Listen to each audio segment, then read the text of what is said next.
A dúpẹ́ lọ́wọ́ Ọlọ́run Olódùmarè, ọba tó pa ọmọ tó dá wa sí, tó ràn wá lọ́wọ́, tó fún wa lọ́ ṣiṣẹ́, ọba tí kò jẹ́ kójú tì wá, tó ń dábìrà nínú ayé wa. Òun ló tún fún wa lórí ọ̀fẹ́ láti wá sórí àkọ́tún ètò àwọn kérúbù nírọ̀lẹ́ yìí. Ipá ńlá tó borí ipá, agbára tó ju agbára lọ. Ẹ̀yin tẹ́ ti wà pẹ̀lú wa láti ọjọ́ tí àná wá, ẹ rí wípé iṣẹ́ ìránṣẹ́ yẹn ń tẹ̀síwájú. Bí èèyàn bá ní nǹkan tí kò bá ti náání ẹ̀, ẹlòmíì á náání ẹ̀, á dẹ̀ mú lọ. Tó bá dẹ̀ mú lọ, á lò ju bí oní nǹkan bó ṣe ń lò lọ. Kò dẹ̀ ní ṣe gbà padà, nítorí wípé bí èèyàn bá ta ara ilé ẹ̀ lọ́pọ̀, kò lè ríra lọ́wọ́n. Ìlú ń jẹ́ ká máa ní àwọn èèkàn nínú àwọn olórin ẹ̀mí, èyí tí Ọlọ́run fi sínú ìjọ kérúbù àti séráfù. Níbo ni wọ́n ti ń bá bọ̀, níbo ni wọ́n bá dé, níbo ni wọ́n gbàgbọ́ wípé Ọlọ́run ọ̀gá ògo nínú àánú rẹ̀ ńlá ó mú wọn lọ. Mo tún kí ń káàbọ̀ sórí ètò lẹ́ẹ̀kan sí. Ìdáǹdè ìmúpadàbọ̀ sípò ìràpadà àánú tí ètò tòní yóò mú wá lórúkọ Jésù yóò dé bá ayé wa. Evangelist Michael Adébọ̀wálé Adéoyè lórúkọ tèmi, ọmọ bàbá aládùúrà ní kọ́tún bàbá ìjọ lórí rédíò. Ohun ẹni tí ń kígbe ní ìjọ ayé ẹ̀tún ọ̀nà Olúwa. Ṣé mo tún kí ń káàbọ̀ lẹ́ẹ̀kan sí. Ẹ lọ sórí péèjì wa, ohun àwọn kérúbù concept, ẹ like, ẹ share, ẹ follow, ẹ comment, gbogbo nǹkan dáradára ẹ ṣe síbẹ̀. Ẹ̀yin náà yóò sì jùmọ̀, àwọn ojú gbogbo ayójùmọ̀ rí àánú gbà ní orúkọ Jésù. Màmá wa tí wọ́n jẹ́ àlejò wa lónìí, ìránṣẹ́ Ọlọ́run alààyè ni wọ́n. Bí bá pè wọ́n wòlíì ní ìjà ipá, torí ẹ rí pé àmọ̀rẹ́ wòlíì náà lò. Bá pè wọ́n wòlíì ní ìjà ipá. Màmá wọ́n sì tún jẹ́ olórin ẹ̀mí, gbajúgbajà olórin ẹ̀mí tí àwọn èèyàn mọ̀ dáadáa nínú ìjọ kérúbù àti séráfù, tí Ọlọ́run dẹ̀ ti ọwọ́ wọn bí àwọn ènìyàn dìde kúrò ní ipò ẹ̀gá wọn. Mo ń sọ̀rọ̀ nípa ìránṣẹ́ Ọlọ́run alààyè Lady Evangelist Esther Balógun Adénẹ́kan tí gbogbo èèyàn mọ̀ sí ológun ńlá. Àmọ́ ẹ káàbọ̀ sórí ètò. Ẹ kújọ́ mẹ́ta. Ọjọ́ púpọ̀ pẹ̀lú. Ìjọ Ọlọ́run ń kọ́, ìdílé ń kọ́ mbẹ́. Àlàáfíà. Ẹ bá wa kí àwọn èèyàn wa nílé. Gbogbo èèyàn tó ń wò wá nílé, mo kí yín nílé lóko ní gbogbo àgbáyé pé ẹ kúrẹ̀lẹ́ o. Lórúkọ Jésù, a ó máa rí yín bá, a ó sì máa ṣàṣeyọrí. Ká tó bẹ̀rẹ̀ fún aládùúrà. Bàbá ní orúkọ Jésù. Àmín. Ní agbára ẹ̀jẹ̀ Jésù. Àmín. Ọlọ́run agbẹ́yìnga fóore ọ̀fẹ́ ńlá yìí, Olúwa gba ọpẹ́. Àmín. Ẹ̀mí mọ́ ìgbà yín wa. Àmín. Gbogbo ẹ̀ṣẹ̀ ẹ dáríjì wa. Àmín. À ń lọ nínú ètò náà síwájú wa. Àmín. Adarí wa, Olúwa ẹ darí wa. Àmín. Àwọn tó fẹ́ máa wò wá jẹ́ kán rí ìyanu. Àmín. A dúpẹ́ nítorí pé ẹ ti ṣe bẹ́ẹ̀. Àmín. Jésù Olúwa wa. Àmín, àmín, àmín lórúkọ Jésù. Tá a bá ń sọ̀rọ̀ nípa Esther ológun ńlá, ta ni Esther ológun ńlá? Orúkọ mi ni arábìnrin Esther Adénẹ́kan Balógun tí gbogbo èèyàn ń pè ní ológun ńlá. Mo jẹ́ ọmọ bíbí ìlú Abẹ́òkúta. Ẹ̀gbá nílé. Mo jẹ́ ọmọ bíbí ìlú Abẹ́òkúta. Mo lọ sí ilé ẹ̀kọ́ St. John Primary School Kútọ̀ Abẹ́òkúta. Mo lọ sí Ìjẹ̀mọ̀ Titun High School ní Ìjẹ̀mọ̀ Titun. Mo ní lórí ọ̀fẹ́ àti kàjù bẹ́ẹ̀ yẹn lọ. Ṣùgbọ́n ẹ máa máa gòkò ní ẹ. Mo mọ àgọ́ ọ̀ká pàápàá. Ẹ máa mọ àgọ́ ẹ̀gúngàn pàápàá. Gbogbo ẹ ni mo mọ̀. So àbí mi ní 40 ọdún sẹ́yìn díẹ̀. Mo jẹ́ ìyàwó ilé pẹ̀lú ọmọ. Olúwa ṣeun, Olúwa ṣeun. Ǹjẹ́ lórí ọ̀fẹ́ láti lọ sí lórí àwọn Bible school, bí àwọn course kan wà tẹ̀lé ọ̀fẹ́ láti ṣe jù bẹ́ẹ̀ lọ? Nígbà kan mo lọ sí Bible school kan bọ̀ nítorí àwọn kankan issue kan tó ṣẹlẹ̀ níbẹ̀ gbà yẹn kíní yẹn ò function mọ́ níbẹ̀ ló jẹ́ ká stop. Ló jẹ́ kẹ́ stop. Ọlọ́run alààyè yóò túbọ̀ gbàkóso.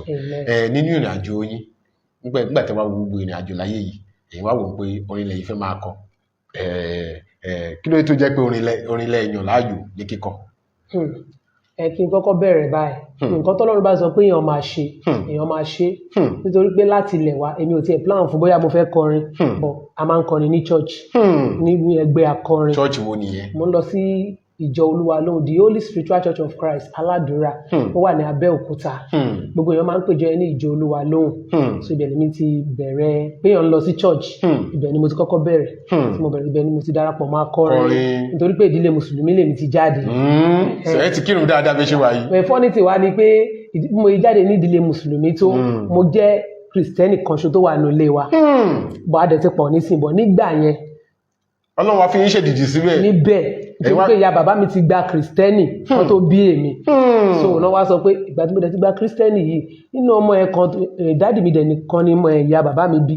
Wà nínú àwọn ọmọ tó tẹ̀sí wá ń bí láti gbò tí mo ti di Kristẹni yìí, yọ̀ǹda ẹyọ kan fún mi káwọn ìjọ mi náà bá sọ lórúkọ. Ìgbà yẹn ló wá bí èmi sí. So àwọn ìjọ the Apostolic Church sọ mí lórúkọ. Ìjọ the Apostolic Church ló sọ yín lórúkọ. So Kristẹni lèmi láti ilẹ̀ bọ̀ ìdílé mùsùlùmí mo ti jáde. Kristẹni láti ilẹ̀ ṣùgbọ́n ìdílé mùsùlùmí lẹ ti jáde. Ìdìdí ńlá ni Olúwa ṣeun ẹ̀rẹ̀ ńlá nìyẹn. Kí ló wá dé tó wá jẹ́ pé. So èmi ò plan orin yẹn ṣùgbọ́n láti kékeré láti lọ sí church àjọ ẹgbẹ́ akọrin. Ìgbà tó wá ta wá ń ba bọ̀ díẹ̀díẹ̀ mẹ́sẹ̀gì àwa máa jáde lọ́tún lósì mọ́ ní iṣẹ́ orin wàhálà pọ̀ ń bẹ́ẹ̀. Then tí àwa tá léèyàn kankan tó fẹ́ support wa ẹni tí ò lẹ́ni tó máa support ẹ̀ níbi iṣẹ́ orin ó máa ń le díẹ̀ tí ò ṣolúrànlọ́wọ́ mo ní mi ò lè ṣe wàhálà orin ṣùgbọ́n mẹ́sẹ̀gì àjáde ń bẹ adẹ̀ ń kọrin káàkiri àwọn èèyàn bẹ̀rẹ̀ sí ní pè wá díẹ̀díẹ̀ sí church fún ministration díẹ̀díẹ̀. Ìgbà tó yá àwa náà wá kúkú ó tún wá jẹ́ inspiration ó tún wá jẹ́ ìpè nítorí pé tí o bá ń ṣe ìpè báyìí pé Ọlọ́run lọ́wọ́ sí àìmọye òjò ló ti rọ̀ tí ilẹ̀ ti fi mú. So òun ló ti jẹ́ pé iṣẹ́ orin arákó wá fèsì àwa èèyàn láàyè. Nínú iṣẹ́ orin ṣé ẹ̀bùn ló ṣe pàtàkì ni àbí pé. Méjèèjì ló ṣiṣẹ́ papọ̀ because ẹni tá a pè lótìtọ́ Ọlọ́run kì í pèèyàn kó má support èèyàn ṣùgbọ́n ẹni tá a pè ṣùgbọ́n tí ò tí ì lẹ́bùn ẹ̀ dáadáa lóòótọ́ Ọlọ́run á máa guide ẹ̀ nítorí pé òun ló pè síbẹ̀ ṣùgbọ́n tó bá ẹ̀bùn yẹn bá tún wà ń bẹ̀ á tún wá jẹ́ kí iṣẹ́ yẹn kó pé dáadáa. Tí ẹ̀bùn bá wà nínú ìpè á jẹ́ kí iṣẹ́ yẹn kó pé dáadáa. Tẹ bá rọ́pọ̀lọpọ̀ tó ń lọ sí Bible school sìn ṣe mọ̀ pé lómi a ti pè é ṣùgbọ́n nígbà tá a pè é bóyá nípa àti ka Bíbélì òye tó nígbà tẹ́mi mọ́ bá ń guide ẹ̀ tó bá tún wá lọ Bible school sí á tún wá jẹ́ kí kinní yẹn kó rú gọ́gọ́ sí. So méjèèjì ló ṣiṣẹ́ pọ̀ my own view. Ní ojúwòye tó tẹ́ kọ́ kò sí nǹkan tó ṣe ojúwòye tó dáa Ọlọ́run àlàyé kó túbọ̀ ràn wá lọ́wọ́. Kí ni àwọn nǹkan tó máa ń fún yín ní ìmísí láti kọrin gẹ́gẹ́ bí olórin ẹ̀mí ṣe pẹ́lú mi àsọ pé bí a tó ń bá ṣe àbí tó ń bá kí ni àwọn nǹkan tó máa ń fún yín ní ìmísí láti kọrin gẹ́gẹ́ bí olórin ẹ̀mí. Bí mo ṣe kọ́kọ́ wò ó nǹkan tó máa ń fẹ́ mi ní ìmísí ni tí ọba mo like ọ̀rọ̀ Ọlọ́run gan mi rí church tí mo lọ tó bá ń sọ ọ̀rọ̀ Ọlọ́run mi mọ́ gbọ́ nǹkan tí mo máa ṣe máa ń concentrate nítorí pé mo máa ń rí nǹkan mú bẹ̀. Mo rántí nígbà tí mo kọ́kọ́ ṣe release first album mi a lọ sí program kan so program yẹn àkọlé nǹkan tó ń ṣe yẹn ni Jésù ti Násárẹ́tì. Tí bá wá débẹ̀ ìgbà tí oníwàásù wọn bẹ̀rẹ̀ sí ní tu tó bẹ̀rẹ̀ sí máa ń listen sí wàásù gan tí bá lọ sí any program àwọn tó bá mọ̀ mi máa mọ̀ máa ń serious pẹ̀lú ẹ̀ nítorí pé mo mọ̀ pé inspiration máa ń wá láti bẹ̀ so mo máa ń ní inspiration nínú ọ̀rọ̀ Ọlọ́run àti nínú àdúrà. Ẹ máa ń ní inspiration nínú ọ̀rọ̀ Ọlọ́run àti nínú àdúrà torí àwọn olórin mẹ́mí aṣọ pé nígbà táwọn sùn àwọn lálà àwọn kọrin áńgẹ́lì kan tó kọ́ gborin dé ni ó yá gba orin ó yá máa kọ bóyá irú àwọn inspiration ẹgbẹ́ yẹn. Nínú ọ̀rọ̀ Ọlọ́run tàbí tí n bá dáwà tí bá ń pray. Tẹ bá dáwà tẹ bá ń pray ẹ̀mí sí orin máa ń sọ̀kalẹ̀. Tẹ́pẹ́ àwọn nǹkan tí mi tiẹ̀ lérò a máa wá tàbí tí bá ń gbọ́rọ̀ Ọlọ́run. Tẹ bá ń gbọ́rọ̀ Ọlọ́run àlàyé àtúbọ̀ ràn yín lọ́wọ́. Àwọn ẹ̀kọ́ pàtàkì wo ni orin ẹ̀mí kíkọ ti kọ́ yín nínú ìrìn àjò yín? Ẹ̀kọ́ tó orin ẹ̀mí ti kọ́ mi ti pọ̀ gan. Bó ṣe pọ̀ tó ẹ̀ náà ní kẹ́ ẹ ṣe kó wá ẹ kó wá ká máa wẹ̀. Ṣé rí orin ẹ̀mí yìí nǹkan tó kọ́ wa pọ̀ o nǹkan tó kọ́ wa pọ̀ o ó kọ́ wa pé ní ìtẹ́mi ti kọ́ ń bẹ̀ kọ́ wa pé ká máa ṣe jẹ́jẹ́ nítorí pé mò ń kọrin ẹ̀mí wọ́n ti mọ̀ mí àbí mo ti lórúkọ ká ṣe jẹ́jẹ́ nítorí pé mò ń kọrin ẹ̀mí wọ́n ti mọ̀ mí àwa ẹ̀mí mo orin kọ mo ṣe igbá kan ó kọ́ wa pé ká máa ṣe jẹ́jẹ́ pípé làwùlàwù ń ṣorin ẹ̀mí gíragíra ń ṣorin ẹ̀mí mo kọrin kan gbà kan pé èmi á yìn Jésù mi gíragíra kọ́ èmi á yìn Jésù mi gíragíra kọ́ ó dá mi lóhùn pẹ̀lú ìrọ̀rùn bàbá ó ṣe so ó kọ́ mi nǹkan tí mo kọ́ bẹ̀ ni pé ká máa ṣe pẹ̀lẹ́pẹ̀lẹ́ àbá àti wà lókè àbá ṣẹ̀ṣẹ̀ máa bọ̀ àbá àti dìde tán pátápátá orin ẹ̀mí kọ́ wa pé ká ṣe pẹ̀lẹ́pẹ̀lẹ́ ìyẹn jákọ̀ọ́kọ́ nǹkan tó tún wá kọ́ wa ni pé ká ní ìrẹ̀lẹ̀ ẹlòmíì torí pé àti bá ti débẹ̀ báyìí àbí tó máa crowd yẹn máa kó wa tó lẹ̀ kó fi ṣó dápá sí no ká ní ìrẹ̀lẹ̀ ó tún kọ́ wa pé ká ní ìrẹ̀lẹ̀ tá bá ń kọrin ẹ̀mí gbogbo ipò yóò ká wà ká ní ìrẹ̀lẹ̀ ẹ tún máa fẹ́ kàn sí ẹ sọ pé pọ̀ gan. ó pọ̀ tábà ní ká máa fi ilẹ̀ máa ṣú ilẹ̀ máa mọ́ ká ní ìrẹ̀lẹ̀. fún èyí tí ẹ ń wà nílé màmá wa nínú Olúwa Lady Evangelist Esther Balogun Adenekan tí gbogbo èèyàn mọ̀ sí ológo ńlá àwọn ni àlejò wa lórí ètò tòní kí ló mú ológo ńlá wá? Nǹkan tó mú ológo ńlá wá ni pé mo lọ sí program kan lọ́jọ́ kan so wọ́n invite mi síbẹ̀ tí bá ṣe wá ṣe program yẹn tán máa ń kọ́ wọ́n gbé wá láti Ìsẹ̀mílé sí program yẹn so mi mọ ẹni yẹn rí mo kàn ṣe jáwé màmá tó kọrin fún wa yìí wípé inú ilé lòun wà tó ń gbóhùn yẹn màmá mi mọ orúkọ tẹ́ ń jẹ́ ṣùgbọ́n mi Ọlọ́run sọ wípé ẹ fi ológo ńlá sẹ́yìn orúkọ yẹn ẹ fi sí orúkọ yẹn sí wọ́n ní pé ayé ti civilize now ẹ káwọn orúkọ bíi English kan àbí káwọn bíi passport bí extra praise bí kíní kan bó message yẹn kọ́kọ́ wá lọ́jọ́ ẹ̀mí tí mo ní òkè mo ti gbọ́ mo tún wá lọ sí another program again message yẹn tún wá jáde ó tún wá di ìgbà kó tó di pé mo wá release album fúnra ara mi mo tún wá la ní àlá pé mo release mi dẹ̀ tí ṣàbọ̀m gbà mo rí pé mo release album kankan tá a kọ sẹ́yìn album yẹn ìgbà tá a kọ orúkọ mi yẹn tán sí ológo ńlá wà ń bẹ̀ that is why mo ṣe wá kúkú. mo bá kúkú sọ di stage ni pé Esther ológo ńlá ògùn náà ò sì ní bàjẹ́ ògùn náà ò ní bàjẹ́ Ọlọ́run àlàyé yóò túbọ̀ máa ràn wá lọ́wọ́ mo ti wá tọ́ ọdún mélòó tí ẹ ti ń kọrin ẹ̀mí báyìí.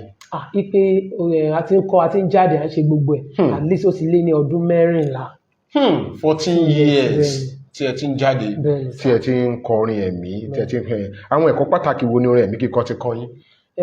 mo ti sọ lẹ́ẹ̀kan náà mo ní ti kọ́ wa pé ká ní ìrẹ̀lẹ̀ ká dẹ̀ yé ṣe gíragíra pé ká yé ṣe gíragíra. kọ́ yín pé ká má ṣe gíragíra ká ní ìrẹ̀lẹ̀ pẹ̀lú gbogbo tá a bá ń ṣe à ń ṣe ká ní ìrẹ̀lẹ̀ pẹ̀lú ẹ̀ Ọlọ́run alààyè á ràn wá lọ́wọ́ ojú òní tiwa ẹ jẹ́ kí n mú ìbéèrè yìí wá màmá wa ẹ sọ ìrírí kan tí ẹ ò lè gbàgbé láti gbà tí ẹ ti ń kọrin ìrírí ẹ top díẹ̀ ẹ sọ bó ṣe pọ̀ tó ẹni kí náà ní kẹ́yìn sọ. máa sọ lọ́jọ́ kan pé ìrírí mi ò lè gbàgbé o. mi ò lè gbàgbé o mo dẹ̀ sọ pé mo ṣe máa fi ṣe album kọ́lọ́run túbọ̀ gbé mi ga. àmín. lọ́jọ́ kan a lọ sí night a ní night mẹ́ta lóru ọjọ́ yẹn gẹ́gẹ́ bí ọ̀pá wa olórin a ní night mẹ́ta tí wàá lọ sí ẹyọ kan àwa ń bọ̀ láti bẹ̀ à ń lọ sí kejì àkó ń bẹ̀ ní around bóyá 2 àbí after 2 lóru à ń lọ sí bòmí nígbà tá a kàn máa dé around ìgàndò yẹn lóru bá ṣe kó sáàrin àwọn olóró nìyẹn gbogbo àwa tá jọ jáde àwọn obìnrin mẹ́ta aláwa nínú mọ́tò àwọn tó kù ọkùnrin ni bọ́n ṣe bẹ̀rẹ̀ sí àìwò mọ́tò yẹn gbogbo àwọn ọmọ báńdì tá jọ wà nínú mọ́tò ní ó ti tán lé ní níyà ó ti tán lé ní níyà èmi gan mo ti sọ ìrètí nù bí màá kọ́kọ́ ṣe yọ from nowhere ó kàn sọ pé ó yá driver ó yá paná obìnrin tó wà níbẹ̀ ó yẹ dojúbolẹ̀ driver ó yá reverse gbogbo yóò yẹ padà ẹ jẹ́ kó máa lọ ṣẹ́rí ibi kejì tá à ń lọ gan kò ṣe lọ mọ́ ìjẹ́ ni mo mọ̀ pé lóòótọ́ ìpè ni mo mọ̀ pé Ọlọ́run kò ń ṣe tara níṣẹ́ yìí ó pè mí sí tòótọ́ because àmọ́ bí tẹ́niyẹn ti wá àwọn boys ti bò wá níwájú ẹniyẹn kọ̀ wá láti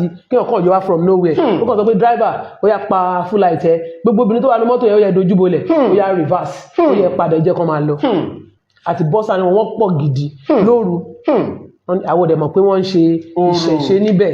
nígbà yẹn lè jẹ́ pé bí iṣẹ́ orin ká lọ sí ìṣòro ká máa kọrin káàkiri náà ni Ọlọ́run dẹ̀ gbélé lọ́wọ́ tó dẹ̀ pé ìṣòro dẹ̀ ní yé ṣe láyé yìí kọ́lọ̀ ń ṣàánú wa ni. mo lè gbàgbé mi lè gbàgbé ọjọ́ yẹn. gẹ́gẹ́ bí olórin ẹ̀mí ọjọ́ wo nínú yín dùn jù. ọjọ́ tí inú mi dùn jù ni ọjọ́ tí mo kọ́kọ́ lọ sí program tó kọ́kọ́ fún mi lówó tó pọ̀ mo ní so èmi náà sì máa jẹ nínú iṣẹ́ yìí nígbà tá a máa káwa rí 30,000 mo ní wow 30,000 ló máa fún wa yìí 30 níbi iṣẹ́ orin yìí a jẹ́ pé mo tún sì máa gbà ìtọ́jú bẹ́ẹ̀ sọ ọjọ́ inú mi náà dùn gan-an mo délé mo dúpẹ́ mo tún yọ mi lójú pé God so máa jẹ nínú iṣẹ́ máa ṣe káwó ń bẹ̀ mí náà gbowó ń bẹ̀ wípé wọ́n pè mí mọ́ ṣe Manchester wọ́n fún mi lẹ́bí mo wá délé mo kà ìjọ yẹn pé 30,000 kí ni iṣu yìí rú gángan dáadáa inú mi dùn lọ́jọ́ yẹn gidi gan. ẹ̀yin tẹ̀ wò wálé tẹ́ bá fẹ́ pè wọlé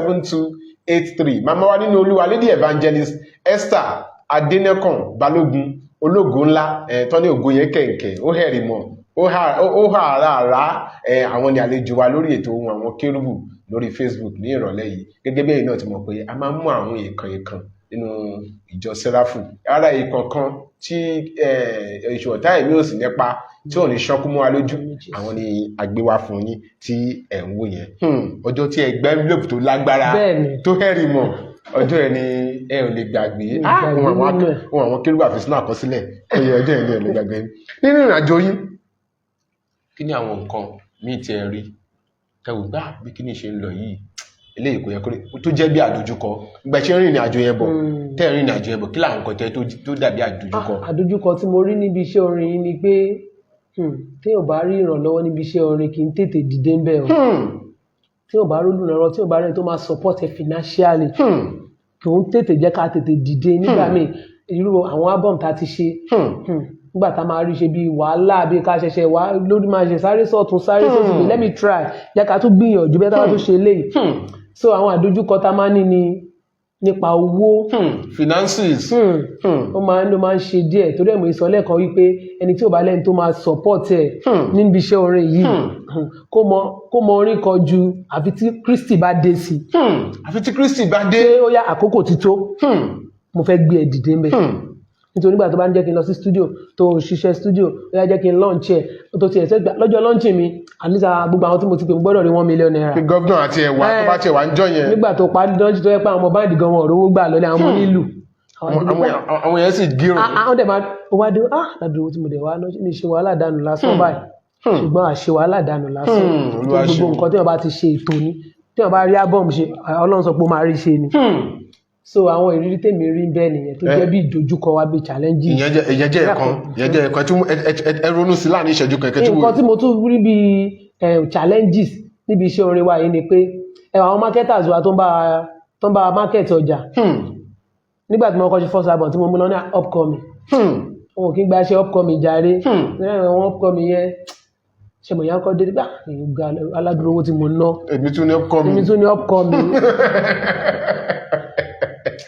adójúkọ pọ̀ ń bẹ pọ̀ níbẹ̀ Ọlọ́run alààyè á ràn wá lọ́wọ́ àdójúkọ lẹ́nu iṣẹ́ ìrànṣẹ́ orin ẹ̀mí kíkọ ètò ìsúná owó àbí kẹ́ lọ sí show kẹ́ ti kó gbogbo àwọn ọmọ báńdì débẹ̀ kẹ́ ti rò pé tẹ́ bá débẹ̀ tẹ́ bá ti ṣe tán báyìí owó ńlá máa ṣẹlẹ̀ ńbẹ̀ ilé fún gbogbo àwọn ọmọ lówó ẹ ṣe òye àdúrà Olúwa ràn yín lọ́wọ́ Olúwa máa ṣagbára dọ̀tún ṣé ó dẹ̀ máa kọ́ ní dáadé ẹ̀ tí ì rí wa kò lè ṣe sọ àwọn àṣeborin ẹ̀mí ló pé àwọn ènìyàn máa appreciate pẹ̀lú mi gbogbo àwọn tẹ́jọ lẹ́wọ́n máa wò wọ́n ṣe ti máa pe àwọn pípì ìlọ́la ṣọ́ máa dá mi lóhùn gbà tẹ ìyàwó lélẹ̀ lómi bá lè lélẹ̀ lómi tẹ́gbẹ́ kò lábẹ́ ìyàwó tẹ́ bá ṣe tán wá ní ẹ̀yin boys kò sí kankan lẹ̀ o. táwọn náà dẹ̀ ti nírètí pé bá ti ṣe tán bá ṣe ń tẹ̀lé ogun ńlá jáde yìí ogun ńlá máa bá wa padà sílé. bẹ́ẹ̀ ni àmì gbọ́dọ̀ délé kí ilẹ̀ gbẹ bẹ́ẹ̀ yẹn sọ ìyẹn náà àdójúkọ. gbogbo tẹ̀sọ́jọ́ mẹ́ta kan kọ́ bẹ́ẹ̀ máa ṣe ṣọ́ọ̀ṣọ́ọ̀ kí búrẹ́dì aláta máa wọlé Ọlọ́run alààyè ràn wá lọ́wọ́ iṣẹ́ ìránṣẹ́ á máa tẹ̀síwájú àwọn ènìyàn tó wà níbẹ̀ màmá wa nínú Olúwa Lady Evangelist Esther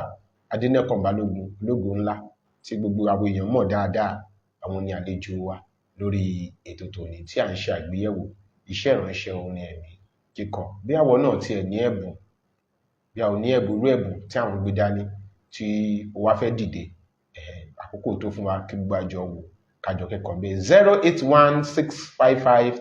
08165537283 fún ẹ̀yin tí a bá fẹ́ pè wọlé 08165537283 nọ́mbà tẹ̀ ń wò yẹn ó tẹ̀ ti wà lọ́dọ̀ yín ẹ̀yin náà ti ń wò tẹ́ bá ti pè sí báyìí a máa gbé ìpè yín lọ́wọ́lọ́wọ́ báyìí ní lórí ètò àwọn kérúbù kí ni àwọn nǹkan tó sọnù nínú orin ẹ̀mí tí ẹ rò pé kíní yìí àwọn nǹkan ṣe pé mi sọ pé ẹyọ kan pé kíní yìí àwọn pé kíní yìí bó ṣe rí ó yẹ kí gbogbo àwọn olórin ẹ̀mí ká wá solution sí tí inú ẹ̀yin náà dé máa dùn tí irú àǹkan bẹ́ẹ̀ tó bá gbà túnṣe. nǹkan tó sọ nínú rẹ̀ mí sí ipò o. ó yá bó ṣe pọ̀ yẹn náà ní kẹ́ ṣe mú wá. nísìnyí orin ẹ̀mí la sọ pé à ń kọ ẹni tó ń kọrin ẹ̀mí mo ti sọ̀rọ̀ nípa àwọn kíṣẹ́ẹ̀tì àṣìlẹ̀ kan ẹlòmíà wo pé mo máa ti ṣe kíṣẹ́ẹ̀tì kí ni mo ṣe kejì mo ṣe kẹta àbí nítorí mi fi tún gbá sí òun ni àwọn èèyàn ṣe gbọ́ ni ẹ wo ni lágbájá tó jáde níjọba tún gbá náà ẹ̀ ló yẹ káwọn èèyàn máa gbọ́ wọ́n gbọ́ ní TikTok wọ́n ń ṣe gbogbo ẹ̀ àbí torí mi fi táyé díẹ̀ sí ni àbí kí mi ìyẹn jẹ́ ohun tó yẹ pé ó sọnù nínú orin ẹ̀mí sìn ẹnìkan máa ń bí mi á ní ológun ńlá sórin ẹ̀mí sì wà ṣá àmá ní kílẹ̀ ní a ní kò sórin ẹ̀mí mọ́. ń pè sórin ẹ̀mí sí wà ṣá. àmá lórin ẹ̀mí wà orin ẹ̀mí dẹ̀ wà lóòótọ́ wọ́n lórin ẹ̀mí sí wà á nítorí gbogbo ẹ̀yin olórin sí yìí bí owó ló ń ṣe yín tẹ́ bá ti débì kan ó ní téèyàn bá fẹ́ kí èèyàn Kristi ló yẹ kẹ́ kí tẹ́ bá ti dé outing á níbi ìdẹ̀lẹ̀ blame yín tó tó wá pé Kristi nìkan lẹ̀ ń kí tẹ́ bá dá outing àwọn ìyá àdúrà bàbá àdúrà tó gbówó dání wọn nínà yín lówó ó bá tẹ́ bá ń kí ìyá mi kinní kan bàbá mi kinní kan tó débẹ̀ kan tó nà ìbáyé Jésù yẹn náà ló máa ná lówó bọ̀ nínú orin ẹ̀mí ìsìn ọ̀rọ̀ Ọlọ́run sọnù púpọ̀ níbẹ̀ ọ̀rọ̀ Ọlọ́run sọnù nínú ẹ̀mí ìsìn púpọ̀ nínú kérúbù nípa ọ̀rọ̀ kérúbù là ń sọ yìí tẹ́ bá rí nowadays ìsìn yìí ọ̀pọ̀ kérúbù tẹ́ máa invite olórin ẹ̀mí síbẹ̀ bóyá kò mọ àyà fà dáadáa àbí kò tẹ̀ ń fáyà rà mọ̀ yẹn kò sínú ẹ̀mí jàre ògbóná tó jàre kọ̀ọ̀kan ní látàárọ̀ mo lọ sí program kan lọ́jọ́ kan nígbà tá a dé program yẹn mo ti ń kọrin èmi ò dẹ̀ ń fáyà kò sí láwàdà kórùn náà wádà ẹ̀rí aládé kò sí ẹ̀ ń bẹ̀. mo fẹ́ lè sọ pé bóyá bọ́ọ̀mù ẹ̀kọ́ tí mo kàn ra sọ àyà kékeré ń bẹ̀ kákan sọ pé inspiration yẹn wá kékeré náà dẹ̀ ní púpọ̀ so mo ti ń kọrin yẹn lọ ètè ìbádẹ́ ń kọrin àríyá ọ̀rọ̀ nu bíbélì lèmi máa ń lò tí ó mọ́ mi lára so àti wọn kọrin ìmísí yẹn ti sọ kalẹ̀ gan bẹ́ẹ̀ ni kò ṣe máa ń gbà ìyáàdúrà bọ̀bọ́ kọ́dẹ̀ wà ń tà ipé ó máa ń fáyà gan kan jẹ́ kó sáré gbẹ́nu sí díẹ̀ mo ní ẹni kó máa bọ̀ ìmísí yẹn ti sọ kalẹ̀ gan kó gbẹ́nu ayé àti tẹ́yìn ń kọ́. ipe ẹ̀jẹ̀ kó dẹ̀ mo á no problem kó wọ́n ní kó máa bọ̀ ó wá dúró sẹ́gbẹ́ mi so mo wá fún ní microphone bí mo ṣe fún ó wá bẹ̀rẹ̀ sí ní fáyà àwọn èèyàn wá rí pé ẹni tó ń kọrin yẹn voice yẹn ti yàtọ̀ sí tẹni tó ti ń kọ́ bọ̀ tẹ́lẹ̀ bí máa nǹkan ṣe ìdẹ̀wọ̀n pé èèyàn kan wà ń ta nínú àwọn bàbá àdúrà tí wọ́n mẹ́wàá wọlé wá tó wá kàn ní praise the Lord ó ní kí ló dé tẹ́ni tó ń kọrin yẹn stop tẹ́nì kan gbà kí ló dé tẹ́yìn gbé microphone fún wọn rí pé èèyàn ló fẹ́ fàáyà ó ní látàárọ̀ tí ò sí àyà nínú nǹkan tẹ́ ń kọ ìṣe ìmísí ò sí ń bí ó ní ìmísí tó wà ń bí ju gbà tẹ́ni gba microphone fún àyà lọ ó ní dẹ́n àyà tí wọ́n ń fà látàrí yá sọ̀túnmọ̀ ẹ̀ fún wa sọ̀túnmọ̀ gbogbo àyà tó ti sọ́ ń bì kò sí ìtòsọ tí mi ò gbóyà máa sọ. èmi náà máa fàyà sí sọ̀túnmọ̀ ẹ̀ ó ń sọ fẹ́ nìyẹn èlì wà ń kàkàbù wùlì ní ẹ̀kẹ́ lè túmọ̀ ẹ̀. so ó wá di ẹni yẹn léèrè kí ni mo fẹ́ fàyọ níbẹ̀ ni pé ẹ̀bùtà fún kálukú ọ̀tọ̀ọ̀tọ̀ ni ṣùgbọ́n ọ̀rọ̀ Ọlọ́run ti sọnù nínú orin tá à ń kọ nísìn ẹ jẹ́ ká wá ọ̀rọ̀ Ọlọ́run yẹn rí padà sínú orin wa ọ̀rọ̀ Ọlọ́run ó sọnù ń bẹ̀ ó sọnù púpọ̀ nínú orin ẹ̀mí wa nísìn tá à ń kọ ká wá ọ̀rọ̀ Ọlọ́run yẹn padà ká wá ọ̀rọ̀ Ọlọ́run yẹn padà gẹ́gẹ́ bó ṣe fi lé wa lọ́wọ́ àbá tó bá jẹ́ ìpè ní tọ̀dọ̀ wa tó bá jẹ́ ìpè ní tọ̀dọ̀ wa àwọn orin mélòó lẹ ti ṣe jáde. mo ti ṣe àwọn orin mẹ́ta ẹ dárúkọ wọn. alákọ̀ọ́kọ́ fimi dára ire ẹlẹ́ẹ̀kejì orí mi ò kọre ẹlẹ́ẹ̀kẹta Ọlọ́run tó ń ṣe ìyanu. Ọlọ́run tó ń ṣe ìyanu kí ló mú fimi dára ire wá.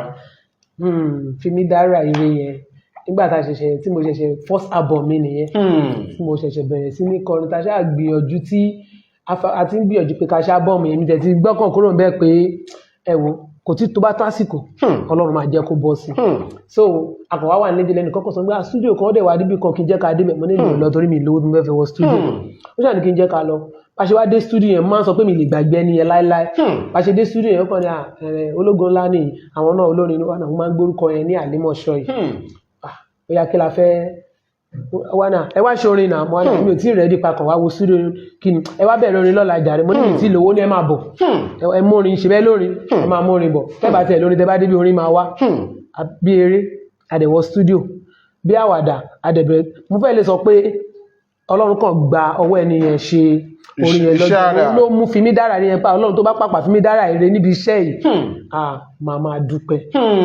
yẹn ló mú pé fimi dára ní pé tọ́lọ́ bá fimi dára rí nídìí iṣẹ́ yìí ẹ máa dúpẹ́. lórí ètò ohun àwọn kérúbù náà ni a wà tí a ti ń ṣiṣẹ́ Olúwa gẹ́gẹ́ bí Ọlọ́run ẹ jẹ́ ká mú orin ẹ̀mí wá lára àwọn orin ẹ̀mí tí màmá wa Esther Ológun ńlá tí wọ́n ṣe a máa gbẹ́yà níbẹ̀ bóyá àwọnú ẹ̀mí ẹ bá wà ní gáàsì ẹ̀kúrò bẹ́ẹ̀ o àwọn àdéjọ jó papọ̀ lórí orin tí àwọn màmá wa mú wáyé ẹ̀kan lára àwọn àwo orin tí màmá wa ṣe ẹ jẹ́ ká mú wọlé ẹ ṣé púpọ̀ pẹ́ wà pẹ̀lú wa.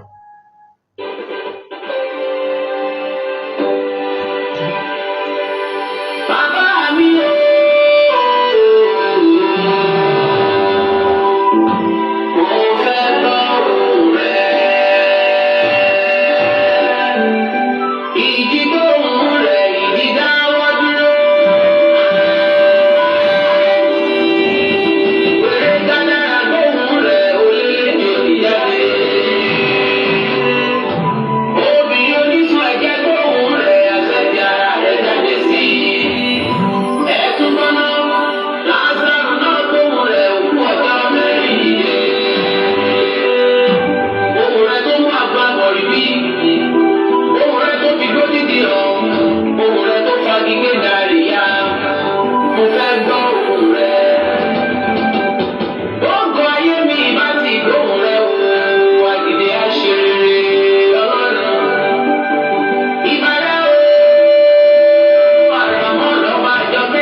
a dúpẹ́ lọ́wọ́ Ọlọ́run fún àánú rẹ̀ lórí wa lórí ètò ohùn àwọn kérúbù làwà orin tí màmá wa nínú Olúwa Lady Evangelist Esther ológun ńlá tí wọ́n ṣe jáde nìyẹn. Màmá wa kí ló mú òjí kùtùkùtù dáṣọ pẹ́ bùra ìbá rẹ̀ kí lẹ rò díbẹ̀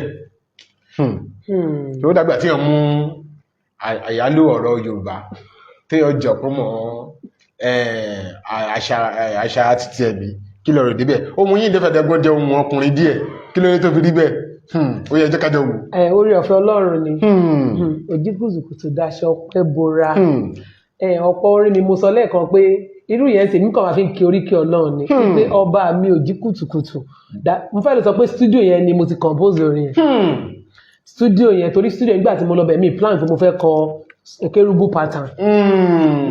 ló máa ní aṣọ fọmọ kérúbù ni so aṣọra ẹni yẹn wọ́n fẹ́ ẹgbẹ́ sáìbù kérúbù jáde jáde. ok ẹ jẹ́ ká sáré mo kàn mú báírò so àti a máa ń kí oríkì Ọlọ́run náà báyìí orin yẹn gbogbo track yìí pátápátá láti intro yẹn tí mo fi kọ́ tán nínú studio yẹn bẹ̀. náà lẹ ti Ọlọ́run alààyè yóò túbọ̀ ràn wá lọ́wọ́ kọ́lọ́run kó gba ìṣàkóso nínú ayé wa nínú iṣẹ́ orin yìí ẹ sọ lẹ́ẹ̀kan ní ìyàwó lé ní pẹ̀lú àwọn ọmọ ẹ dẹ̀ sọ pé ibi ìṣòro kan láti ń bọ̀ tá ti pàdé àwọn olóró báwo lẹ ṣe ń cope àti ẹ jẹ́ ká kẹ́kọ̀ọ́ nínú ìrìn àjò gẹ́gẹ́ bí ìyàwó lé àti bí olórin ẹ̀mí àti gẹ́gẹ́ bí ikọ̀ Ọlọ́run ṣe pé kì í ṣe olórin ẹ̀mí nìkan àti gẹ́gẹ́ bí ikọ̀ Ọlọ́run báwo lẹ ṣe ń kó tí ilé fi ń dúró tí iṣẹ́ Olúwa ń dúró tí ẹ̀bùn tí Ọlọ́run ọ̀gá gbélé lọ́wọ́ tí kò dàrú báwo lẹ ṣe ń ṣe. kò sí bá a ṣe ṣe ju pé nígbà tá a ti fẹ́ ẹni tó yẹ pé ó support wa nínú nǹkan tá à ń ṣe wọ́n support wa ń bẹ̀ tábàlà à ń lọ ó dàbọ̀ náà ni then mo dẹ̀ ti ní àwọn ọmọ tó yẹ pé wọ́n dàgbà díẹ̀ wọ́n ti lè take care ara wọn díẹ̀díẹ̀ tí wọ́n ti tójú bọ́. níwọ̀nba náà ní kí ṣe àwọn ọmọ tó dàgbà jù náà wọ́n torí pé ọkọ mi jẹ́ ní tẹ́kù support nǹkan tí mò ń ṣe wọ́n support ẹ̀ dáadáa tábà ní à ń lọ lẹ́nu à ń lọ lọ́la à ń lọ lọ́túnla wọ́n á tún fi àdúrà ràn wá lọ́wọ́ so kò para wọn lára àwa náà dẹ̀ ní máa fi ìgbéraga sí àní fayọ̀ fọ́ wọ́n ṣe ti ń gbà wáyẹn káwọn náà máa fayọ̀ fọ́ gbà ó kó máa sọ pé kí n máa lọ ní jàre náà àwa náà gbọ́dọ̀ ṣe jẹ́jẹ́ àbí kó dágbé ọjọ́ méjì kó dọjọ́ mẹ́ta kán ní kí ló dé kán ní má bínú mo gorí òkè sọ́ọ̀mù ni. so àwa náà gbọ́dọ̀ fayọ̀ fọ́ nítorí pé ẹni tá a fẹ́ jẹ́ ní tó support nǹkan tá à ń ṣe. ẹ wo ìrìn àjò yín gẹ́gẹ́ bí olórin ẹ̀mí àti gbogbo àwọn olórin ẹ̀mí nínú ìjọ Kérúbù àti Séráfù ẹ wo bó ṣe rí kí ni àwọn nǹkan tẹ́rọ wípé ó yẹ ká ṣe àwọn àtúnṣe sí gẹ́gẹ́ bí olórin ẹ má jẹ́ ká tẹ̀wọ́ jẹ́ ká wọ àwọn olórin ẹ̀mí nínú ìjọ Kérúbù àti Séráfù àwọn tán lórúkọ bíi ti yín tẹjọ́ ń ríra yín ta àwọn nǹkan tájẹ́ ń ṣe papọ̀ àwọn nǹkan tẹ̀ ń rí kí làwọn nǹkan tẹ̀ wọ́n pé àwọn ilé yìí ó yẹ ká wá nǹkan ṣe sọ̀rọ̀ yìí ẹ̀kọ́ là ń kọ́ra wa nítorí pé bí mi bá gbọ́lẹ̀ ní tí mo mú lò tẹ́yìn náà gbọ́lẹ̀ ní tí mo tẹ́ mú lò ló máa jẹ́ kí ayé gún régé kí ni àwọn nǹkan tí a rò pé ó yẹ ká wá àtúnṣe sí. àwọn nǹkan tí mo rò pé ó yẹ ká wá àtúnṣe sí nínú àwọn olórin ẹ̀mí Kérúbù òde òní ni pé bí kan invite wa síbì kan ká ṣì wà níta mo ní sísítà kan lábẹ́òkúta máa ń pè wọ́n ní àǹtí Kẹ́mi Òṣùpá lábẹ́òkúta Òṣùpá ẹ̀mí àǹtí Kẹ́mi á sọ pé tán bá lọ sí program wọn nígbà yẹn lábẹ́òkúta wọ́n á ní ìwọ tó bá wà ń ta wọlé mi ò ní ṣerú ẹ̀ ní church yẹn o mi rò pé mo dé church anybody kí n do so tó bá jẹ́ pé torí Kẹ́mi Òṣùpá ló ṣe wá bí mi fẹ́ rẹ́ anybody ń ta mo kọ́ ẹ̀kọ́ púpọ̀ lára àǹtí yẹn bí ẹ̀bùn ṣe wà lára wọn tó àǹtí Kẹ́mi ò lè invite wọn sí program kó bá wọn níta gbogbo nǹkan táwọn èèyàn bá máa ṣe ojú wọn lọ́ ṣe máa ṣe ní church kan tó minister so ṣé ẹ̀rọ ọ̀pọ̀lọpọ̀ àwọn olórin ẹ̀mí sí ìtàlẹ̀ praise night ẹ̀ máa bó lórin ẹ̀mí mo lọ sí kan recently nígbà tí mo kọ́kọ́ dé gbé gan mo kọ́kọ́ bẹ̀ jọ church aláṣọ ara tiẹ̀ nílé mo kàn bí ẹ̀jọ̀ àwọn dádì tó níbí ń kọ́ wọ́n lọ́wọ́ mo lè jọ mo fẹ́ rí wọn dádì ẹjọ́ mo mọ̀ pé MC tó bá sọ̀rọ̀ àwọn bọ́ìsì yóò ní gbọ́ ẹ kàn rọra gba microphone pé gbogbo ẹ̀yin ọmọ tẹ̀ wá ń ta yẹn tó bá jẹ́ church ilé ilẹ̀ wa tẹ̀ bá rí èrò níta àwọn bọ́ìsì tó wá mú nǹkan ṣé ó dáa pé kán ti pè mí kí n ti kúrò ńbẹ̀ ó ní ẹ̀mí ládẹ̀ wá kọ́ ńbẹ̀. tẹ́wọ́ kò bójúmu tó ipò tẹ́ ẹ bá bẹ̀ ò bójúmu tó káàfìyẹn sínú ìṣe wa olórin ẹ̀mí tó bá pè wá síbi kan jẹ́ ká wọlé tó bá tó time ti program a tún máa kẹ́kọ̀ọ́ nínú ẹni tó mínísítà lọ́wọ́ yẹn nítorí pé kò sẹ́ni tó gbọ́n tán tó bá dóńta ò lè concentrate but tó bá wà gbogbo nǹkan tó ń ṣe tó ń ṣojú ẹ̀ wá rí kan mú nínú nǹkan tẹ́ni yẹn ń ṣe so ká máa fìyẹn sójú ṣe wa tá bá fẹ́ lọ kọrin ẹ̀mí níbi kan àpòmọ̀ forin ẹ̀mí la fẹ́ lọ kọ tá bá fẹ́ lọ ṣe fàájì ká mọ̀ pé tí mo lọ fàájì mo fẹ́ lọ ṣe ń bẹ̀ ká jẹ́ kó wà lọ́tọ̀ọ̀tọ̀ àwọn olórin ẹ̀mí nísìn tó máa pè wá jẹ́ ká ṣe bí olórin ẹ̀mí ní tòótọ́ ká bí evara wa ká jẹ́ aṣojú tòótọ́ kì í ṣe pé kí ẹni tó ń lead wa máa sọ̀rọ̀ kan àti mú wá látẹ̀yìn láwọn èdè tí ò dáa òun lẹ́pọ̀ pọ̀lọpọ̀ mi á ní àwọn ọmọ tó sọ yẹn ṣó fẹ́ sọ mí ìṣá nígbà tó bá àwa ẹni tó bá wà bẹ́ẹ̀ ká máa rí tètè gbà kílẹ̀ nìyí sọ ìchọ́ọ̀ṣì láwa náà. ṣùgbọ́n òun tó sọ̀rọ̀ látẹ̀yìn náà kọ́ nǹkan tó sọ náà dáa kò bójú mu tó so ká mú ìyẹn kúrò nínú ìṣe wa. Ọlọ́run alàyà á gbàkóso àwọn ẹ̀bùn pàtàkì mìíràn wo lẹ tún ní tọ́pọ̀lọpọ̀ àwọn èèyàn mọ̀ mọ́ yín. èmi máa ń ṣe alága àdúrà alága ìjókòó. alága àdúró alága ìjókòó bíi ẹbí ìyàwó ṣáà máa wọlé máa rọra gidigbe ó dẹ̀ àdúgbò mo ti ṣe ìyàwó mo dẹ̀ ti wá ṣe ìyàwó báyìí ẹni pé máa kí lórúkọ iléeṣẹ́ yín. For real alága. For real alága ìdúró alága wà lára àwọn iṣẹ́ tẹ̀ ń ṣe gẹ́gẹ́ bí olórí ẹ̀mí ẹni wípé gẹ́gẹ́ bí olórí ẹ̀mí ẹ̀nà tí mú ṣẹ́ ẹ̀mí mọ̀ láti kí lè ran ilé lọ́wọ́ kí ilé ràn lọ kí àwọn méjì wá ran ìdílé lọ́wọ́ òun ni ṣe Ọlọ́run alààyè àgbàkóso nítorí pé àkókò sí láti bá wa ṣe mọ̀ pé bẹ́ẹ̀ ṣe jókòó ẹ̀mí mọ́ ló gbé yín jókòó ara wà níbí ọkàn ti wà nílùú Abẹ́òkúta bíbélì sì sọ lóòótọ́ ni ó ní ìlú ìbílẹ̀ wa ń bẹ ní ọ̀run ibi tí ìlú ìbílẹ̀ wa bá wà ibẹ̀ náà ni ọkàn wọn ní iṣẹ́ ìránṣẹ́ kan tó lágbára lálẹ́ yìí ibẹ̀ ni ọkàn wọn wà wọn lọ bẹ̀ báyìí màmá wa kí ni ọ̀rọ̀ àmọ̀ràn yín fún gbogbo ìjọ Kérúbù àti Séráfù lápapọ̀ tá a bá ń fẹ́ ìtẹ̀síwájú fún ìjọ wa.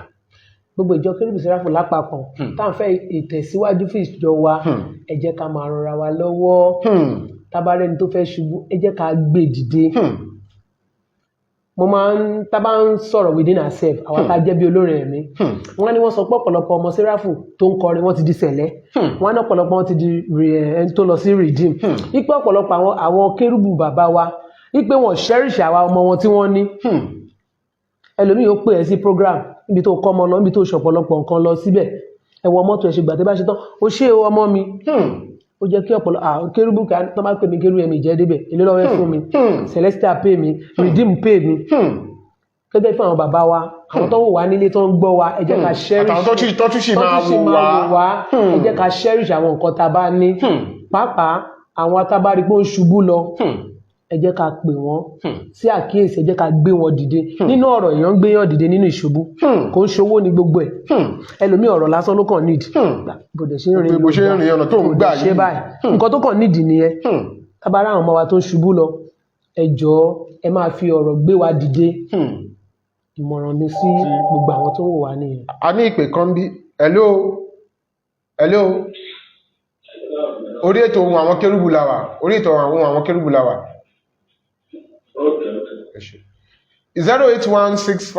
08165537283 fún ẹ̀yin tí a bá fẹ́ pè wọlé ó sì dùn mí nẹ́tíwọ̀kì yìí ṣe dáadáa nírọ̀lẹ́ yìí ká má sọ mí nẹ́tíwọ̀kì yẹn ṣe dáadáa nírọ̀lẹ́ yìí àbí anointing Abẹ́òkúta wọ́n ti pàrọ̀ ẹ̀ sí Èkó wọ́n ti pàrọ̀ ẹ̀ sí Abẹ́òkúta ó wá jẹ́ kí gbogbo ẹ̀ máa ṣe dáadáa Ọlọ́run alààyè àwọn ọ̀nà wà lọ́wọ́ adúpẹ́ púpọ̀ lọ́wọ́ yín màmá wa nínú Olúwa Lady Evangelist Esther Balógun Adénẹ́kan ológo ńlá nítorí pé ògo yẹn lórúkọ Jésù ògo yẹn ò ní kú a sì ní rí ìdààmú Ọlọ́run alààyè yóò túbọ̀ máa ràn yín lọ́wọ́ kẹ́ ẹ̀ tó máa lọ kí ni àwọn ibùlẹ̀ ń fojú sọ́nà fún láàrin ìsinsìn ọdún 5 ọdún 6 For real alága àdúró àti Esther ológo ńlá kí ni àwọn nǹkan tí àwọn ń bulẹ̀ fojú sọ́nà sí láàrin ìsinsìn ọdún 5 ṣé wọn pé èèyàn kan ló pariwo ńgbà kan pé ẹjọ́ látijọ́ tí mo ti ń ṣàjẹ́ nínú fíìmù mi ò ní mọ́tò.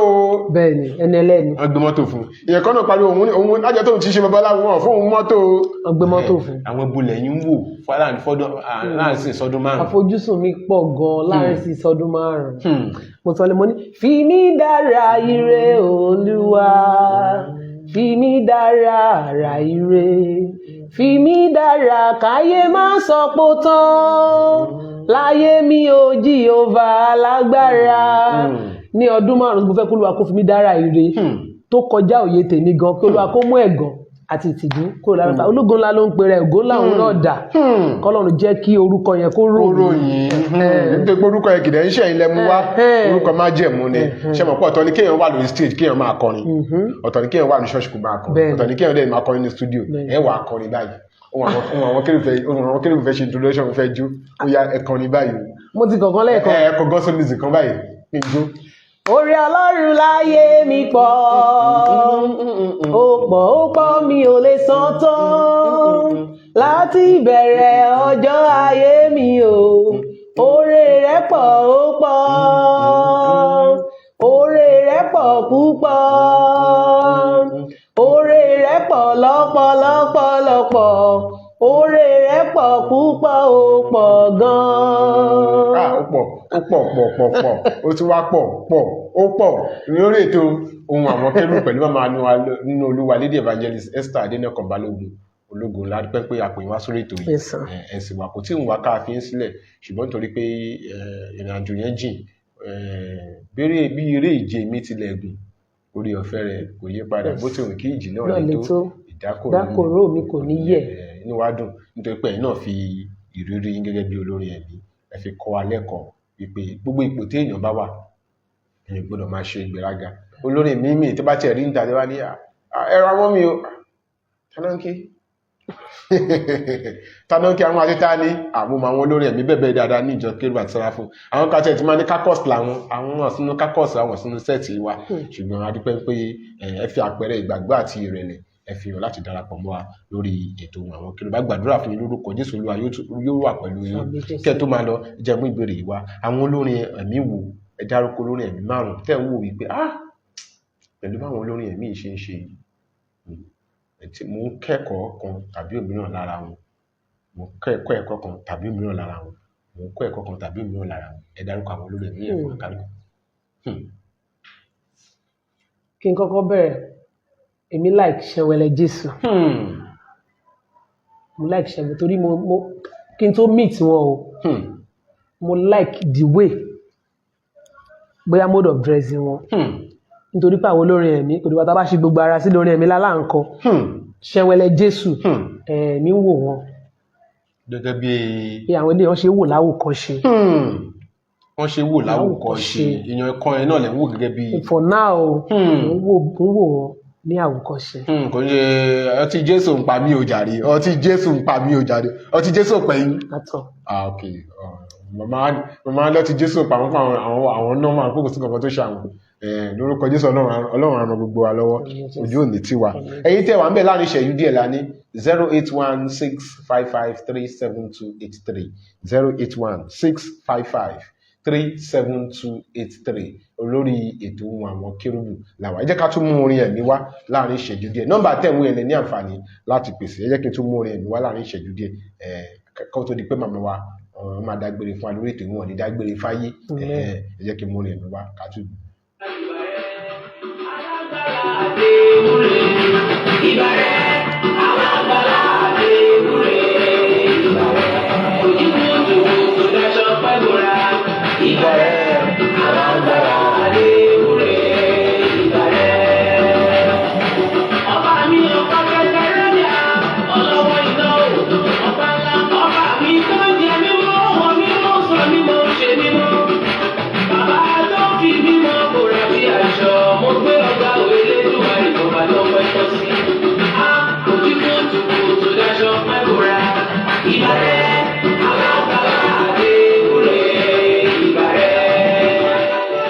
Kẹ́ ẹ tó máa lọ láti ìpele orin tẹ́ ẹ ti ń bọ̀ níbi tẹ́ ẹ dé yìí ẹ mú ìkíni lọ sọ́dọ̀ èèyàn 10 láàrin ìṣẹ́jú díẹ̀. Ìkíni ni. lọ sọ́dọ̀ èèyàn 10 láàrin ìṣẹ́jú díẹ̀ gẹ́gẹ́ bí olórin ẹ̀mí. níbi tí mo ti ń bá bọ̀ mo dúpẹ́ ibi tọ́lọ́run lò yìí tẹ́ ẹ bá mi dé o ẹ mú ìkíni lọ sọ́dọ̀ èèyàn 10. mo kọ́ dúpẹ́ lọ́wọ́ Kristi Jésù tó fún mi lórí ọ̀fẹ́ yẹn mo dúpẹ́ lọ́wọ́ ọkọ mi. sweetheart yín ọ̀nẹ́ yín sugar pie yín ìfẹ́ ọkàn yín. mo wá dúpẹ́ lọ́wọ́ pásítọ̀ mi pásítọ̀ Ládipúpọ̀ mo dúpẹ́ lọ́wọ́ wọn fún sọ́pọ́ọ̀tì wọn èèyàn ni wọ́n o mo sọ lẹ́ẹ̀kan pé kì í ṣe owó nìkan la fi ń gbéyàn dìde nípa ọ̀rọ̀ àti ìtọ́sọ́nà nígbà mi ó máa ń wúlò jówó lọ nígbà mi mo dúpẹ́ lọ́wọ́ wọn púpọ̀ púpọ̀ nígbà tí mo ti bẹ̀rẹ̀ ìrìn àjò orin yìí tọ́lọ́run ti jẹ́ kí n mọ̀ wọ́n mo dúpẹ́ lọ́wọ́ wọn mo dúpẹ́ lọ́wọ́ Prophet Bada Adeleke aláṣẹ Adesba Hotel l'Abẹ́òkúta àwọn náà nínú ìrìn àjò tó kalẹ̀ sí Panṣẹ́kẹ́ ní Mercy Road báyìí. kí n tó dé kó ìrara kí n tó má lọ sí máa ní wà lọ ṣe album wà lọ ṣe album máa ní album kí ni kò tí ì sówó ìgbà tí mo tún má rè tí mo dé kó yìí kò tún jáwọ́. Nígbà tí mo tún ṣe first album mi tí mo ní dádì mo máa fẹ́ ṣe launching lábẹ́òkúta lẹ́kọ̀ọ́ ó ní òun ní wá o Abẹ́òkúta tó ti kúrò yẹn tó dá Abẹ́òkúta ló ti yẹ ká ṣe kz yìí tó gbàǹgbà yẹn ó yá máa bọ̀ kó wá ìgbà tí mo dẹ̀ fẹ́ launch ẹ̀ ó ṣe ju bí mo ṣe ju òye àti ọgbọ́n orí mi lọ. So mo dúpẹ́ gan lọ́wọ́ Bada Prophet Bada Adeleke aláṣẹ Adesba Hotel. Mo dúpẹ́ lọ́wọ́ ẹ̀gbọ́n mi Alhaji Lateef Adenekan. Mo dúpẹ́ lọ́wọ́ wọn gidigidi àwọn náà wọ́n support. Mo dúpẹ́ lọ́wọ́ Prophet Ọláníyì. Mo dúpẹ́ lọ́wọ́ àwọn náà níwọ̀nba ìgbà tí mo ti mọ̀ nínú iṣẹ́ ìránṣẹ́ mi yìí. Àwọn náà wọ́n kópa gbogbo àwọn radio station tí mo lọ gbà tí mo second album mi àwọn lọ sponsor mi pé tún mo lọ sí rédíò báyìí tún mo lọ sí rédíò báyìí tún mo lọ sí rédíò báyìí. So mo dúpẹ́ lọ́wọ́ àwọn náà gan. Mo dúpẹ́ lọ́wọ́ pastor mi kan Pastor Ṣẹ́gun Ìyanu. Àwọn náà wọ́n dúró tì mí dáadáa gẹ́gẹ́ bí èèyàn. Wọ́n náà dúró tì mí dáadáa nínú iṣẹ́ ìránṣẹ́. Mo wá dúpẹ́ lọ́wọ́ ìyá àdúrà mi kan my #1 fans Mọ́mí Elin. Mi mọ̀ bí tó ti fẹ́ sọ̀rọ̀ ológun ńlá ni. Mi mọ̀ bí tó bá fẹ́ pé ológun ńlá ni. Tó bá fẹ́ ṣe kíní kan ológun ńlá ni. Mi ìdẹ̀ gbowó fún wọn. Àwọn ni mo fi ṣe matron band mi torí pé ìfẹ́ yẹn ó pọ̀ gidigidi àìmọye ọ̀rọ̀ táwọn èèyàn ti lọ sọ pé ṣé ológun ńlá àwọn olórin tó mórí kọ jù lọ. Àní rárá ológun ńlá ni o kò sẹ́ni tó mórí kọ lójú wọn bí èmi. So ẹni tó bá dẹ̀ nífẹ̀ẹ́ èèyàn tọkàntọkàn bẹ́ẹ̀ yẹn. So mo dúpẹ́ lọ́mọ mi Reverend Mother Eileen Ọmọníyì. Mo dúpẹ́ púpọ̀ gan-an lọ́wọ́ àwọn náà. Olúwa ṣeun kẹ́ ẹ tó máa lọ lórí ètò yẹn gbàdúrà fún wa. Bàbá ní orúkọ Jésù. Àmín. Ẹ ṣé níbi tẹ́ ti bẹ̀rẹ̀ ẹ ṣé níbi tẹ́ bá dé àdúpẹ́ o Jésù níbi tẹ́ mú wa lọ. Bàbá ní orúkọ Jésù. Àmín. Ní agbára ẹ̀jẹ̀ Jésù. Àmín. Agbẹ́yìnga fún oore ọ̀fẹ́ tẹ́ fún wa. Adúpẹ́ fún ìbẹ̀rẹ̀. Adúpẹ́ fún àárín. Adúpẹ́ fún òpin gbogbo. Adá ògo àti ọlá padà sí ọ̀dọ̀ yín. Àjíǹde àti ìyè gba ọpẹ́. Àmín. Ayérayé ẹgbà yín wá. Àmín. Adúpẹ́ torí pé ọ̀rọ̀ yìí ti jáde lórúkọ jẹ́ kó so èso ayọ̀ náà wá. Àmín. Bàbá wa gbàdúrà iléeṣẹ́ ìmájò jóná. Àmín. Lórúkọ Jésù ohun àwọn kérúbù májò pòórá. Àmín. Bàbá a béèrè fún ìtẹ̀síwájú ibi gíga sí fún iṣẹ́ ìránṣẹ́ jẹ́ kó máa ga sí. Àmín. Ohun àwọn kérúbù jẹ́ kó máa ga sí. Àmín. Iṣẹ́ ìránṣẹ́ ohun àwọn kérúbù jẹ́ kó máa ga sí. Àmín. Ní gbogbo àgbáyé kó máa gbọ́ iṣẹ́ ìránṣẹ́. Àmín. Ní gbogbo àgbáyé kó máa gbọ́ iṣẹ́ ìránṣẹ́. Àmín. Ní gbogbo àgbáyé kó máa gbọ́ iṣẹ́ ìránṣẹ́. Àmín. Bíbélì sọ pé ohun Olúwa ń bẹ rere púpọ̀. Ó ní Ọlọ́run ògo ń sán àrá. Lórúkọ Jésù ohun àwọn kérúbù kò ní kú lójijì. Àmín. Lórúkọ Jésù iṣẹ́ ìránṣẹ́ ohun àwọn kérúbù kò ní kú lójijì. Àmín. Atukọ̀ ètò yìí lórúkọ Jésù Ọlọ́run kó gbé yín ga. Àmín. Lórúkọ Jésù àjíǹde àti ìyè kó gbé yín ga. Àmín. Bíbélì wípé bí o ṣe wí létí mi gẹ́lẹ́ lèmi ò ṣe sí ọ. Bàbá bẹ̀bẹ̀ fún ìránṣẹ́ yìí lórúkọ Jésù Ọlọ́run kó gbé yín ga. Àmín. Ju òye àti ọgbọ́n orí yín lọ Ọlọ́run kó gbé yín ga. Àmín. Ìwé tí Ọlọ́run sọ pé àwọn ò máa lékè ṣáá. Ó ní ìbùkún ni fún wa nígbà tí a bá wọlé. Ìbùkún ni fún wa nígbà tí a bá jáde. Ó ní ìbùkún ni fún ọmọ inú wa. Ìbùkún ni fún èso ilẹ̀ wa. Lórúkọ Jésù àwọn kérúbù ìbùkún kó máa bá yín gbé títí ayé. Lórúkọ Jésù kẹ́ máa rí ìbùkún. Àmín. Ìbéèlì sọ fún wa pé ọmọ náà ń dàgbà. Ó ní ó rójú rere Ọlọ́run ó sì rí tènìyàn. Ohun àwọn kérúbù kẹ́ rójú rere Ọlọ́run. Àmín. Kẹ́ rí tènìyàn. Àmín. Iléeṣẹ́ yóò ní jóná o. Àmín. Kẹ́ máa dàgbà sí nínú ọgbọ́n. Àmín. Kẹ́ máa dàgbà sí nínú ìmọ̀. Àmín. Kẹ́ dàgbà sí nínú òye. Àmín. Bàbá dúpẹ́ torí pé ti ṣe Ẹ ṣé bàbá. bẹ́ẹ̀. Gbogbo ojú tó ń wà lórúkọ Jésù ẹ̀yin náà kẹ́ rí àánú gbà. Àmín. Àwọn tó máa wò wá lẹ́yìn ètò ìkànnì ojú rẹ̀. Àmín. Adúpẹ́ torí pé ti Ẹ ṣe ṣé bàbá. bẹ́ẹ̀. Jésù Olúwa wa. Àmín. Àmín. Àmín lórúkọ Jésù.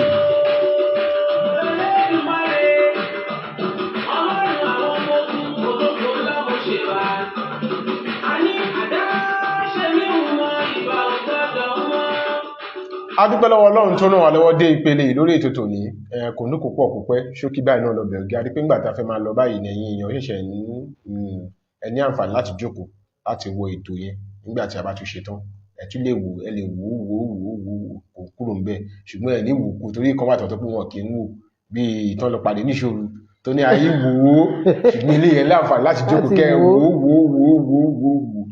bàbá sì ti ń wò oníwà kan sọ pé wò ó kò yè bójú wo Jésù kó o yè bí bá ṣe ń wù lórúkọ Jésù gbogbo a máa yè ní orúkọ Jésù. Adúpẹ́ púpọ̀ lọ́wọ́ yín màmá wa nítorí pé ẹ fi àyè nínú kò sí àyè nítorí pé ẹ̀yin olórin ẹ̀gbà kì í sáyè nínú kò sáyè nínú afẹ́lẹ́ ṣe fọ̀rílẹ̀ alága àdúrú nínú àtúfẹ́ wa lọkọrin ológo ńlá afẹ́ gbógun yẹn lọ síbi kan tó lọ kọ wáyé yẹn ẹ fi àpẹẹrẹ ìgbàgbọ́ hàn lórúkọ Jésù Ọlọ́run alààyè á wà pẹ̀lú ojú òsì ní tìyàn adúnígbàgbọ́ pé tá a bá tún pè nígbà mìíràn wá sórí ètò àwọn kérúbù ẹ ó ní àǹfààní láti darapọ̀ mọ́ wa àti ẹ̀yin àti ìdílé àti ìjọ Ọlọ́run lè mórí ṣẹ́kù ẹ̀ṣẹ̀ púpọ̀ màmá wa.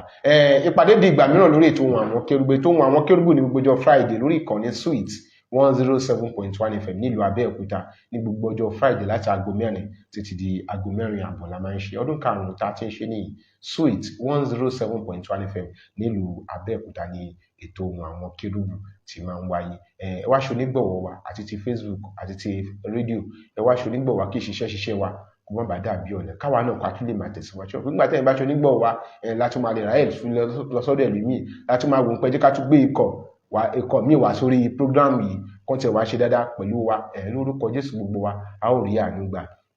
Gbogbo ọmọ Kérúbù ló ní ohùn, kò sí nǹkan tó ń jẹ́ upcoming artist ni artist ń jẹ́, olórin ń jẹ́, kò dẹ̀ sí nǹkan tó ń pè ní influential minister of God. Àwa là ń kọ́ in nonsense. Kò sí nǹkan tó ń pè ní influential minister of God òun ni ministers ń jẹ́. Kò dẹ̀ sí nǹkan tó ń pè ní influential seraph ni seraph ń jẹ́. Ẹ jẹ́ ká níyẹn lọ́kàn gẹ́gẹ́ bí ọmọ seraph. Ọlọ́run alààyè á ràn wá lọ́wọ́. A ó tún pàdé nígbà mìíràn lórí ètò Ohùn Àwọn Kérúbù. Evangelist Michael Adébọ̀wálé Adéoyè lórúkọ mi. Ó tún dìgbà mìíràn.